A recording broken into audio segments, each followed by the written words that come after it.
Good morning friends, my self Lankesh Kumar आज आपके सामने क्वाड्रेटिक इक्वेशन के एक नए क्वेश्चन के साथ नए क्लास के साथ आपके सामने प्रस्तुत हुआ हूं। ठीक है, तो देखिएगा आज जो प्रश्नों का सिरा है वह देखिएगा कि नेचर ऑफ फ्रूट से रिलेटेड है। पहला जो प्रश्न है देखिएगा, find the value of k for which the roots of the equation kx into x minus 2 plus 6 बराबर 0 आर द इक्वल। इस कहने का मतलब क्वाड्रेटिक इक्वेशन आपको दिया गया है kx into x minus 2 plus 6 बराबर 0 और नेचर ऑफ रूट्स के बारे में बता दिया गया है कि that is the equal roots. तो ध्यान दीजिएगा, आपको मालूम है कि 3 कंडीशंस होते हैं।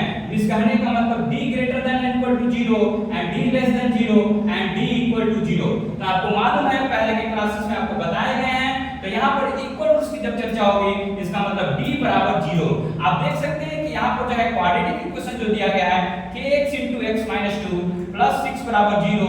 तो यहाँ पर देख सकते हैं अगर हम इसको सिंपलीफाई करेंगे तो it will be kx square minus 2kx plus 6 बराबर 0। सो सिंस a बराबर क्या है k, b बराबर क्या है -2k एंड c बराबर क्या है आपके पास 6। तो देखिए जब रियल इक्वल रूट्स की चर्चा होती है, सिंस इक्वल रूट्स क्या है दिया हुआ equal roots, so therefore d is equal to 0, d is equal to 0। और जैसा कि आप जानते हैं d का जो फार्मूला होता है b स्क्वायर माइनस 4ac बराबर 0। सो इट विल b का वैल्यू कितना है -2 का होल स्क्वायर माइनस 2k का whole square -4 into a into c।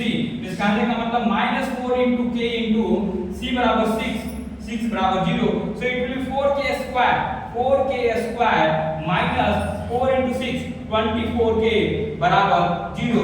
अब यहाँ ध्यान दीजिएगा, जब यहाँ से कॉमन निकाला जाएगा क्या 4 into k, तो यहाँ पे क्या बचेगा k बचेगा, यहाँ पे क्या बचेगा -6 बराबर 0। तो यहाँ पर ध्यान दीजिए कि 4k बराबर क्या हो जाएगा 0। इसका मतलब जो है k बराबर क्या हो जाएगा 0। और दूसरी तरीके से k -6 बराबर क्या होगा 0। इसका मतलब k बराबर क्या होगा 6। तो आपके सामने k का दो वैल्यू आया हुआ, k बराबर 6 और k बराबर 0। जैसा कि आप जानते हैं कि ध्यान दीजिएगा, अगर k का 0 का वैल्यू अगर रखा जाए इस इक्वेशन में, अगर मान लीजिए कि इस इक्वेशन में k का वैल्यू अगर 0 रख दिया जाए तो ध्यान दीजिएगा 0 अगर रखा जाएगा तो ये भी 0 और ये भी 0 हो जाएगा। इसका मतलब क्या, ये कोई पॉसिबल ही नहीं है। इसका मतलब देयरफॉर k बराबर क्या होगा k बराबर 6 इसका आंसर हो जाएगा। चलिए दूसरे प्रश्न की ओर चला जाए जो इस प्रकार है, find the value of k for which the equation x square plus 5kx plus 16 बराबर 0 has the no real roots. इस कहने का मतलब क्या है, जब नो रियल रूट्स कह रहा है इसका मतलब क्या d is less then 0, d is less then 0। तो ध्यान दीजिएगा हियर आपको पास इक्वेशन क्या है x square plus 5kx plus 16 बराबर 0। अब ध्यान दीजिएगा x square plus 5kx plus 16 बराबर 0, इसका मतलब a बराबर क्या है 1, b बराबर क्या है 5k, c बराबर क्या है 6। इसी तरीके से देखिएगा सिंस d बराबर क्या होगा यहाँ पर d बराबर b स्क्वायर माइनस 4ac। इसका मतलब जो है b का वैल्यू कितना है 5k, तो 5k का whole square minus 4 into 1 into 6 बराबर, इसके मतलब क्या है 25k स्क्वायर माइनस 24। इस तरीके से देखिएगा कि 25k स्क्वायर माइनस 24। ठीक है, तो इस तरीके से आप देखिएगा कि नो रियल रूट्स। इस कहने का मतलब since d is less than equal d is less than 0, इसका मतलब क्या है d is less than 0, d is less than 0 for what no real roots condition। ठीक है, इसका मतलब जो है 25k square minus 24 is less than 0। इसका मतलब क्या होता है, इसका मतलब जो है 25k square is less than 24। इसका मतलब k square is less than 24 divided by 25। Check कीजिएगा x square plus 5kx plus 16 है। ठीक है, ध्यान दीजिए मैंने यहाँ गलती किया है, k बराबर क्या c क्या दिया था 16।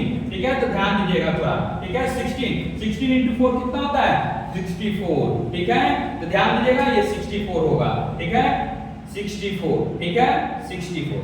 ठीक है, इसका मतलब क्या है k is less than 8/5, k square is less than 8/5 का होल स्क्वायर। ठीक है, इसका मतलब क्या समझते हैं, जो k का जो वैल्यू होगा वो k का वैल्यू क्या होगा, -8/5 से लेकर लेस देन 8/5। इस कहने का मतलब जो है k जो लाई करेगा -8/5 से लेकर 8/5 के बीच में कोई वैल्यू होगा जो इसका क्या होगा, आंसर होगा। चलिए अब तीसरे प्रश्न पर चला जाए। ठीक है, determine the positive value of AP for which the equation x² + 2px + 64 = 0 and x² - 8x + 2p = 0 will have both have the real root। जैसा कि आप जानते हैं जब रियल रूट्स की चर्चा होती है तो ये इसकी चर्चा होती है, d > 0। तो ध्यान दीजिएगा, दो इक्वेशन आपके सामने है, एक इक्वेशन ये, एक इक्वेशन ये। इस कहने का मतलब d1 > 0, d1 > 0, इसका मतलब क्या है, b1²। इस कहने का मतलब 2p का होल स्क्वायर माइनस 4 × 1 × क्या 64 बराबर greater than = 0। इसका मतलब क्या होगा, 4p का होल स्क्वायर माइनस 64 × 4 कितना होता है, 64 × 4 क्या होगा, 4 × 16 और 4 × 24 है 25। Is greater than equal to 0। इसका मतलब p² is greater than equal to 256 divided by कितना हो जाएगा, 4 × 24 और 4 × 16। Is p² is greater than equal to 64 and also d2 is greater than equal to 0, d2 greater than equal to 0। अब यहां से d2 कैसे निकालेगा, b2²। इस कहने का मतलब -8 का whole square -4 × 2p × 1 greater than equal to 0। इसका मतलब जो है 64 - 4 × 2p कितना हो जाएगा, -8p। तो -8p greater than equal to 0, so 8p is less than equal to 64। It means p is less than equal to 8। अब ध्यान दीजिएगा, यहां पर देखिएगा कि p का वैल्यू अगर निकाला जाए तो p is greater than equal to 8, p greater than equal to 8 and p is less than equal to 8। इसका मतलब होगा therefore p is equal to 8। तो इस तरीके से देखिएगा कि तीन प्रकार के प्रश्न जो है नेचर ऑफ रूट्स के अंदर में आते हैं, और उस तरीके से आप देखिएगा अगर इन तीन प्रश्नों को आप सॉल्व कीजिएगा तो इससे रिलेटेड जो भी प्रश्न होंगे आपको सॉल्व करने में कोई दिक्कत नहीं होगा।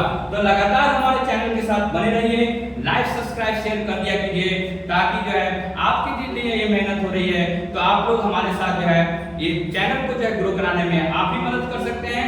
तो लोगों तक पहुंचाइए, अपने दोस्तों तक पहुंचाइए, और ये आपके लिए सेवा है। ठीक है, तो लगातार हमारे साथ जुड़े रहिए, और आगे के क्लासेस में और भी चीजों पर ध्यान दिया जाएगा, और कुछ कमियां होती हैं उसको भी कमेंट के रूप में डाल दिया कीजिएगा। Thank you for watching us.